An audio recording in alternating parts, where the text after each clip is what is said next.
What's up, Detroit? We are back with another Riles and Riley rundown. All right, we're going to switch topics a little bit since the Lions suck right now. We're switching it over to the Tigers, the winning team of Detroit. Sorry we couldn't get this in before the postseason started, but, we got a little bit busy, and we all got caught up in the rush, too, of the postseason. We do have a 2-0 lead heading back to Oaktown. A lot of storylines to play in Game 3 now. We've got the Albuquerque Kiss. We've got the 2-0 deficit. Reddick's obviously not happy with the entire team, and a lot of the A's aren't because they didn't take... Which I think is a little bit much. I mean, I understand being upset, but come on. Yeah, You're really. playing a game, and I fully believe Albuquerque when he says he didn't even think about it. Right. He's a 24-year-old kid pitching in his first playoff appearance, and he did a great job in a tough situation. It was a big situation where it was a ball hit up the middle. He looked at the ball. He kissed it. It's not like he looked straight at Cespedes and kissed it. He looked at the ball. I might have hugged the first baseman after he caught the ball, and it's Right. not like it's his first playoff appearance in a major, major important part of the game, and he did a great job. Yeah. Which I really like Albuquerque a lot. I think if this team makes a World Series run we all want, he's going to be a big part of it. Well, he pitched a little bit last year, but he was really not in the playoffs. I don't think. in New York he pitched in the playoffs. Did he get hurt in the playoffs? Then I thought he got hurt entering the playoffs. No, he got hurt in the playoffs. Well, he had the surgery after the playoffs ended, but he was in the New York game when we lost. I believe it was Game 4 or something like that, and then we never saw him again, and that's when you found out he was injured. But anywho, moving on. With the whole 2-0 lead, I just told Brendan before the show, I'd like to close this thing out in 3 games. I don't really want to see Scherzer pitch in this first round. I mean, you're not going to get him 100% right now anyway. Granted, 100%, a non-100% Scherzer, I think, is probably better than pretty much the entire A's starting rotation. They are good, but they are rookies, and I think you're finally starting to see a little bit of a blemish with the A's rotation. Speaking of how you think Scherzer is better than the A's rotation, I have something to get to in a little bit, but I'll keep on what we're talking about right now.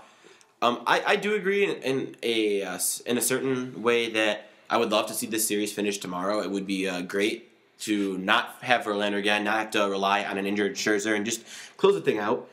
It does worry me a little bit. If you could tell me right now that we either win in 3 or win in 4, I'd choose win in 4. Of course, tomorrow I'll be rooting for a win, so we know we're in the ALCS. But it worries me that it's possible we could sit a whole week before our next series. And that's a little more reasonable in some sports. Football, obviously, for example, because you do have a bye week at one point in the season. But it's tough when you're used to playing 5-6 games a week to transition over. Look at what happened last time we were in this situation. We swept in 2006 when we swept the A's to get to the World Series. We had a week and a half off because the Cardinals were playing a 7-game series.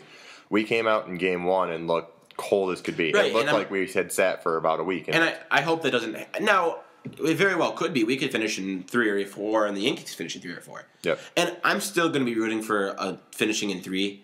But there is a little bit to worry about that. Yep. And I don't have a problem finishing 4. I really don't want to go to 5. Even though you got Verlander going, it's a nerve-wracking situation. Yeah. You never want to go 5 games and be on the road because things completely change, and you never want to let It's all come down to you got to win 1 game out of 3. Yeah. And if you can't do that, you don't deserve to be here. Exactly. And we both said it now. The Rangers are gone. That's the one team that scared us. As a Detroit Tigers fan, we are not accepting anything less than a World Series. Yeah, if you are demanding anything less than a World Series from the Tigers, you need to think twice about how much you really care about sports. I mean, if you're a casual fan, I guess you don't really care that much anyways. But if you're a diehard fan, and why would you not be if you're listening to our show? You can't expect or you can't ask anything less than a World Series because Oakland should not beat them, especially now up 2-0. Baltimore should absolutely not beat them. Yep. Especially considering that would be a home field advantage, and Yankees shouldn't either. Baltimore and Oakland are pretty much the same team. I mean, Baltimore's a little bit more mature than Oakland. Oakland has 13 rookies on their roster. But this is new to Baltimore as well. The Yankees, I mean, you can fear the Yankees just because it is going to be a home field advantage thing, and we all know how easy it is to hit home runs out of the play box. But it's not like we don't have power. However, exactly, we have Fielder and we have Cabrera, and honestly, this season, like besides a few games, the Tigers really did own the Yankees this year. And now I want to go to what I was talking about with the pitching staff. I read an interesting point the other day. If you had to rank all the pitching staff in the AL, every single pitching staff, so that gives you, excluding the Rangers now that they're out, the Tigers, the Orioles, the A's, and the Yankees. Tom, can you pull up the Orioles staff? Because I don't know it that well. I know they were really well. But if you had to come up with a 5-man rotation out of that, How many Tigers would you have? I would honestly have At least 2. 3. At least 2. I would put 3 because you've got Pfister, Verlander, and Scherzer, who all 3 could be legitimate ones. Now you take Sabathia. You got Verlander and Sabathia, of course. I personally don't believe you take any of the A's simply because they're so young, and I don't think they compare. I know Baltimore had a good pitching staff. I don't know a whole lot about them. Because I know they have Chen. That was one of their most consistent pitchers. Give me 1 second as I'm still trying to pull that one up. But so you got at least 2 Tigers, in my opinion, in Verlander and Pfister. You probably go Verlander 1, CC Sabathia 2. I don't know about Chen. Where would you put him 3? Maybe. You could put Chen as 3. I mean, so you may even go Pfister ahead of Chen still. I would still, yeah. So Pfister, then Chen, and then maybe even Scherzer. Yep. So looking at the AL, you have a stacked rotation. Yep. And yeah, it's one of those things now where you are the best team in this playoffs now. It's hands down in the AL. Yeah, in the AL exactly. And I don't even want to get to talking about the NL until we get there. If we get to the World Series, and sorry we won't get in a second postseason talk because you weren't able to get it in earlier. If we get to the World Series, I promise we'll get one up, even if that means we have to record 2 shows in one day or something. Right. We will get up a World Series talk if it happens. Yeah, it's definitely time for this team to show what we've been wanting them to show all season, and I think it's actually starting to happen. I mean, if you look for the past month, the Tigers probably have been one of the best teams in baseball. I mean, they've done something that none of us really expected them to do. I mean, we expected at the beginning of the season for them to come back and beat Chicago or to pull away from the Central. It took a little bit longer than we wanted, but for them to show in late September that they were going to make the push still after all of the things that they've put us throughout the season. I thought all year this team came to play when they needed to. Yeah. And something I can't believe we haven't mentioned yet, we haven't done a Tigers talk to mention it. Let's give a little credit to Miguel Cabrera. Oh, yeah, definitely. Triple crown and hopefully deserves the MVP. Yeah. We were at the game on Sunday. Well, me and my buddy were. It wasn't Brendan this time. But we were at the game on Sunday, and we started the MVP chant, and then there was this one person who was there who was saying, well, Trout's got the better record still. He was an A's fan, so we're still praying for him. What better record? Right. The He was saying that they had the better. Awesome. Yeah, they said they had the better record. So instead of the MVP chant, the next time who has Cabrera the best record in the league this year? The Nationals? Yeah, probably. Nationals? Okay, so then how about we give Steven Strasburg the MVP? Right, but after we figured out that guy was going to try to defend defend Mike Trout by saying they had the better record, we decided instead of the MVP chant after Cabrera's second double to start the Trout's at home chant. And it went over pretty well. We had the entire right field section singing it, and that's exactly the defense that I have for Miguel Cabrera. Cabrera's still playing while Trout's sitting somewhere in his basement playing video games right now. I'm sorry. Okay, WAR, awesome, whatever. Most important stats in baseball. RBIs, home runs, batting average, and you could probably argue steals. Yep. Cabrera's number 1 in 3 of them. Well, now, here's something I want to point out. People who point out that Cabrera can't steal the base. Thank you. Yep. Okay, awesome. But check out Cabrera's doubles, triples, extra base hits. Who's got more extra base hits? Honestly, I'm curious to know that. Yep. I'm going to guess Miguel Cabrera probably has the lead in extra base hits, and there's no difference between that extra base that Trout stole. He stole, 40 bases? Yep. Stole 40 more than Miguel Cabrera? Well, guess what? Cabrera got 40 more than him with his 20 home runs. Right. He brought himself home. Cabrera's biggest asset there is people just look past it, but Cabrera is probably one of the smartest base runners in the major leagues. I mean, he doesn't steal very often. However, he does know how to test. He did take a couple. Yeah, he does know how to test the pitchers. He does know how to run when he needs to run. But another huge argument I keep hearing from people about Mike Trout and Miguel Cabrera is defense. Miguel Cabrera, for the hardest position in baseball, which is third base. You can say center field's the hardest position in baseball. I'm sorry. No, it's not. Third base is the hardest position in baseball. It's called the hot corner for a reason. Miguel Cabrera ranks third in fielding percentage in the MLB. That's amazing coming from a guy. Mike Trout moved from left field to center field. Exactly, which is stupid. First base to third base is a completely different aspect. It's a completely different skill set. Exactly. It's left field to center field. You have to cover more ground. There's no different than skill set. Yep.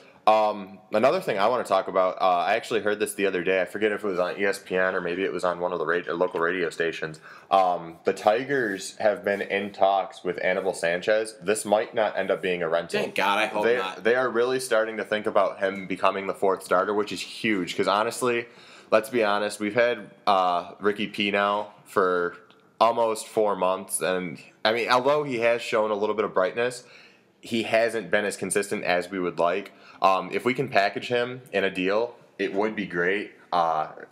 The deal I've heard a lot of is Brennan Bosch and Rick Porcello. I don't know what you get for it, but it would be nice to move. Yeah, if we could get, I mean, even throw in Castellanos, if you can throw in Castellanos, that could be a huge trade. I mean, that you're talking maybe even getting. Only problem is Porcello and Bosch probably aren't viewed as complete prospects. Yep. I mean, who knows? You can maybe work something out there. And another huge little news topic I heard today is Jim Leland was stopped before the game, and it does sound like we will be having Jim Leland back for our 2013 managerial position. Speaking of that, I wanted to mention something. There are some fans who still want Leland gone no matter what. Yep. The guy who sits next to me in my Lion seat, my Lion neighbor, he thinks that Jim Leland should be fired if we win the World Series. Yeah. Don't agree with that. You can't. You can't do it. Right. But for fans like him, the Tigers cannot be in a better situation. Because if you get to the ALCS, you know what? Although you should have demanded more because of how the playoffs turned out, at the beginning of the season you told someone you're going to make the ALCS and lose there, they would have been okay with it. Yep. But if he blows a 2-0 series lead against a team that shouldn't beat him, there's argument that he could be fired. Now, I don't know that he will be, but there is an argument for it. I have not been the greatest Leland supporter this season. I mean, I will admit that completely. As a matter of fact, I am one of them that started the Fire Leland chant at one of the Tigers games this season. However, that was during a time when we were still seeing Rayburn out there, which Leland has apologized for. He did say that was one of his He did admit to it. Yeah, it was one of the biggest regrets of the season was playing Rayburn. Not that we didn't know that 6 months ago. But I mean, but clearly, Jim Leland's people do bring up a great point. Who are we going to get if Leland, or if we do fire Leland? I mean, it's you lost your biggest option. Yeah, you lost Francona. Joe Madden's probably going to stay with the Rays, even though his contract up. Mike Scioscia's probably going to stay with the Angels, even though his contract's up. And when you really look at it, I've been very naive at this point.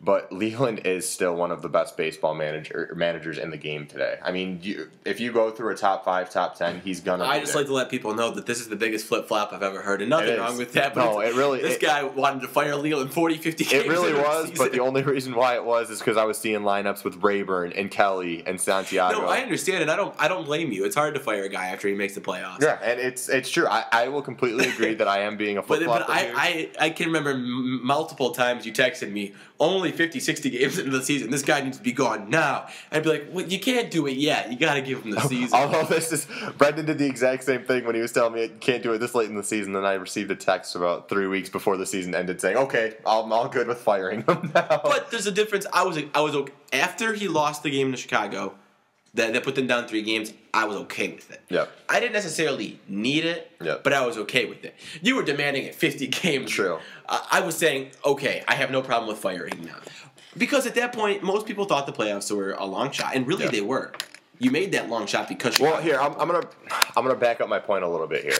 Yes, I don't mind if he comes back because, yes, he is still one of the great managers in baseball, and he will go down as one of the better ones in history. However, if we get up to next season and we've still got guys like Rayburn or Kelly or Santiago DHing in a season when we have Victor Martinez still on the team, Cabby's on the team, Fielder's still on the team, and guys like that, I mean, if we see Santiago and or Kelly more than 2 or 3 times a week, then I don't care if we're going 15-0. I'm still saying that we should get rid of this guy because I mean you could. Yes, Don Kelly came up with a huge clutch hit. Well, Don Kelly, those guys are guys who can come in. Look at other teams. Our role players like Don Kelly and Ryan Rayburn, they might play 120 games in a year. Exactly. Those guys on regular major league roster might play 60 games a year. Exactly. Yeah, and that can't be. I mean, everybody's giving all the props to Don Kelly yesterday, and I will say congratulations, Don Kelly. You did. I love him as a backup. Right, I have no problem. You did a great job in what you were supposed to do yesterday. However, it's a completely different story if you ground into a double play. People are trying to get you out of town. And you can't DH a bad hitter. It ruins the if you're going to DH a bad hitter, you may as well let the. Well, I'll be honest with you. We might not be having this conversation about Jim Leland if something happened yesterday that really ticked me off. Because I mean, Leland ticked me off in yesterday's game. You have the fastest guy, one of the fastest guys in baseball, on the bench. And Delman Young hits a single. What does Leland do? He brings in Don Kelly to pinch run instead of Quentin Berry. Who's the faster runner? Quentin Berry was on first base when Don Kelly was on second. Yeah, exactly. That's because I didn't. Brendan didn't get to watch the game because he was at work. However, I'm going to recap this. Dalman Young gets a hit. We're all thinking Barry, Barry. We're doing the Barry chant. What happens? Don Kelly comes out and goes to first base. Well, then Don Kelly gets over to second base on I believe it was just a hit. So Don Kelly's on second. Then he pinch runs Peralta for Barry. So that's when you have Barry behind Kelly. Why didn't you pinch run Barry in the first place, have him steal a base, and then on that hit, he would have already been to score or on third base with one out. Speaking of Barry, a guy, not that he really is quite the same, but Avisal Garcia, the outfielder who came up in September, I think he's going to be there for... I call him Mini Miggy. Because he looks exactly like him. I think he can grow the power. I think next year he might be on the Major League roster. But actually, let's try to get back to the postseason talk. Yeah.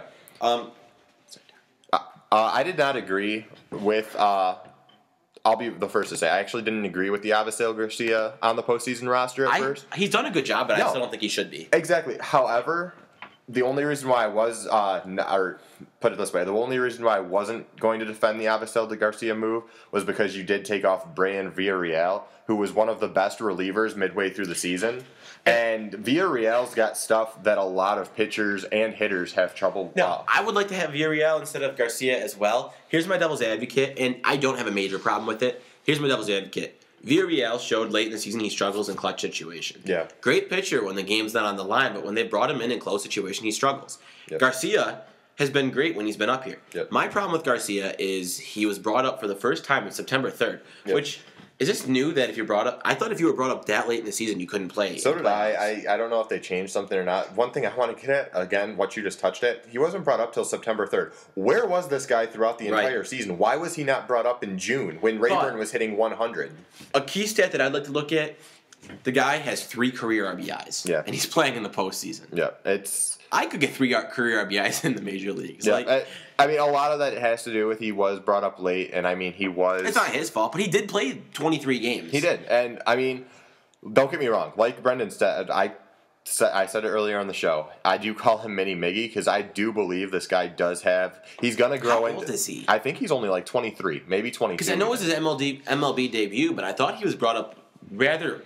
older. I thought he was almost Quentin Berry-like. Not journeyman-like, but I thought he was like 25, 26. It could be. If he's 23, 24, it'll be exciting to see what he can do. Yeah, because, I mean, he just carries himself like... I mean, he's got more speed than Cabby, so that's one So does he become your 4th outfielder next year? Who And really if he knows? Does, then Brendan Bosch doesn't even have a roster spot, really. He was born in 91. Holy cow, dude. Wow. He's 21 years old. Yeah, Wow. We were a little off on that. So That's impressive. I'm now very excited to see where this guy's going. I mean, that just proves, again, though, that Castellanos, something's not right with that, and we need to put him into a package immediately because... Or if we all remember, Castellanos was moved to the outfield because he couldn't play. Or, well, put it this way: at first he was at Castellanos. Castellanos is 20 though. He's 20. However, he was started at second base, moved over to third base, couldn't play third base, so they moved him out to the outfield. He can't play outfield, so they can't bring him up. In this case, I think it's time to look at other options for Castellanos. I mean, he might be the greatest hitter known to man, but he hasn't proven anything yet. And if Castellanos is as good as everybody's expecting him to be, you think we would have seen him by now. I mean, last year we were already... I don't know. It's a lot to ask a guy ask a 19-year-old to come up to the major leagues. If you got bringing a guy to the major leagues by 19, true, he's got to be one of the best. You're talking about one of the best players. Well, he was in the MVP league. of the rookie game, which is huge.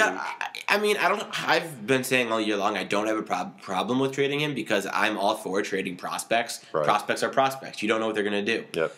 Well, let's put it this way. We had 2 prospects, well, not really prospects because they were already in the MLB, but we wound up getting the Triple Crown winner of this year. For Andrew Miller. Gone. Who? Exactly. And Cameron Maben, otherwise known as Bubba Gump. And they're both very mediocre players. I believe they were the number 1 and 2 prospects in the Tigers organization. Yep. And I believe they were both in the top 100 in MLB. Yep. Prospects are prospects. Now, I don't want to give Castellanos for nothing because he is young. He did dominate for a while in the minor leagues, but exactly. If you get something for it, take it. I don't have a problem with it. Exactly. Well, back to the postseason. We're gonna get to some predictions. I mean, I know it's a little bit late to go into predictions. I can't believe I'm saying this after the season that they've put us through. I think we're winning the World Series this year. I think we're making the World Series. I don't know who in the NL is better than us. I don't. I mean, you've got Washington is a very good team. They're Strasburg-less Washington. Washington is going to be probably one of the best teams in baseball for the next 5 to 6 years. They've built their team to be successful for a long time. However, they're young. I mean, you just saw today. And you're missing your ace, which might be okay against a weaker pitching staff, but I'll be honest, Detroit, the only team that scares me this year is the St. Louis Cardinals. I mean, they've been here. They don't scare me that much. They've been here before. I mean, they don't have Pujols anymore, but they're the only team right now in the playoffs that has experience besides us, us and the Yankees. I mean, you've got Cincinnati. Yes, they've been a good team. They've been in the playoffs. They don't have very much experience. You've got Washington, no experience. They don't even know what the playoffs are.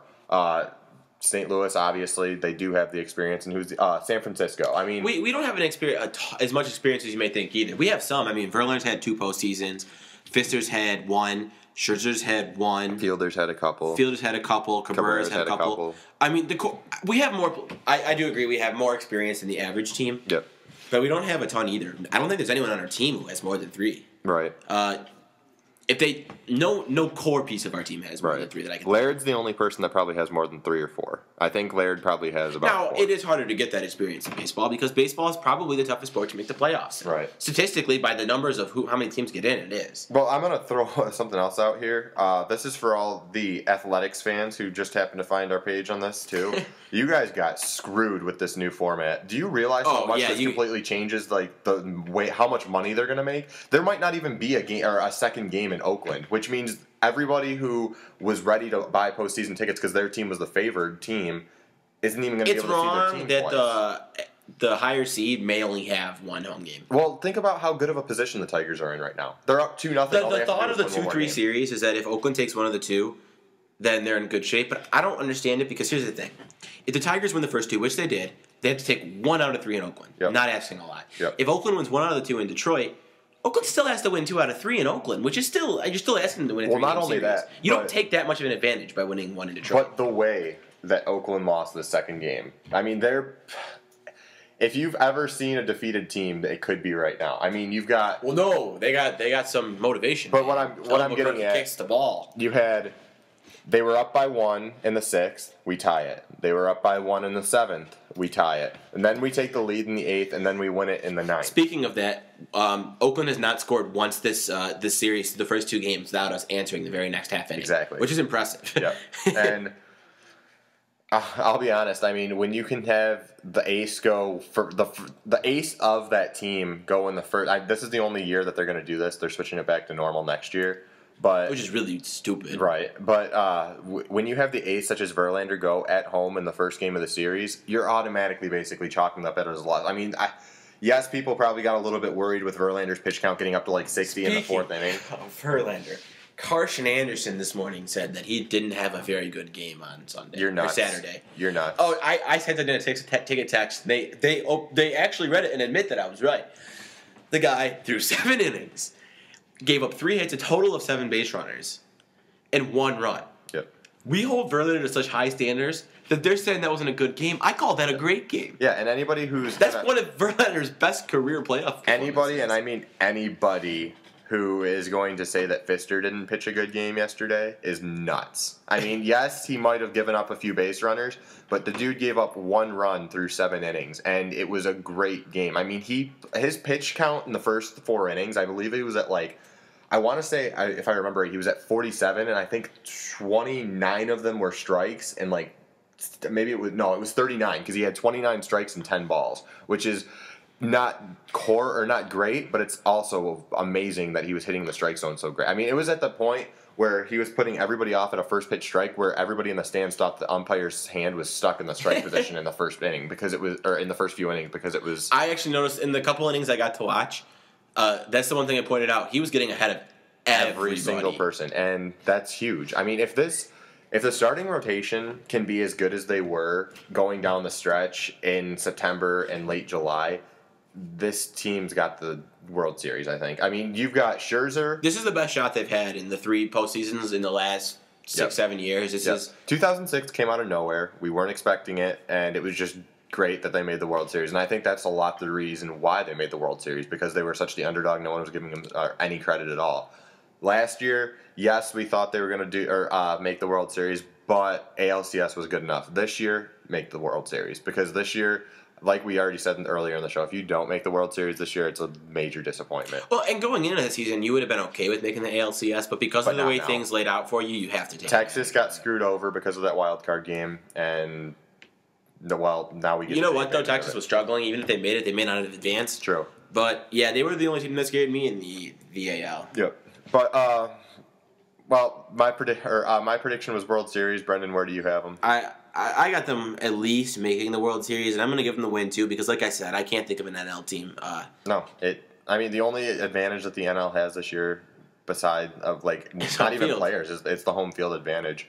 Well, Detroit, that's it. I mean, we haven't done Tigers in a while, so that might be why we were. Hopefully, we get to do another Tigers talk for the World Series. It'd be nice if this is the only fun podcast. Honestly, I haven't enjoyed doing this podcast very much lately with the down talk on the Tiger or the Lions. Yeah, and we apologize that we didn't get it up that quick. We had some personal issues come up. However, it's fun to talk about the Tigers right now. Finally, it was tough all year. It was such Actually, a long you can look back at our 3 or 4, though I don't think we had another positive one. Right. But again, we want to say congratulations to Miguel Cabrera and also the Tigers for putting us through a complete cardiac arrest throughout the whole season. But congratulations on winning the AL Central, and just try to bring a World Series home for us because we need it. Because the Lions obviously aren't bringing us home a Super Bowl this year. So. But for Brendan Riley, this is Tommy Riles, and instead of Go Lions, we're going Go Tigers this week, but we will see you guys next week for the Lions pregame. Who do we got this week? Philadelphia at home, right? Yep, that's Philadelphia on the road in Philadelphia. Yeah, that's going to be a tough matchup. Philadelphia on the road, so unfortunately we'll talk to you a couple days, and hopefully we have a little bit more news on the Lions, injury reports and stuff like that. But as always, thanks for listening, and we will see you next week.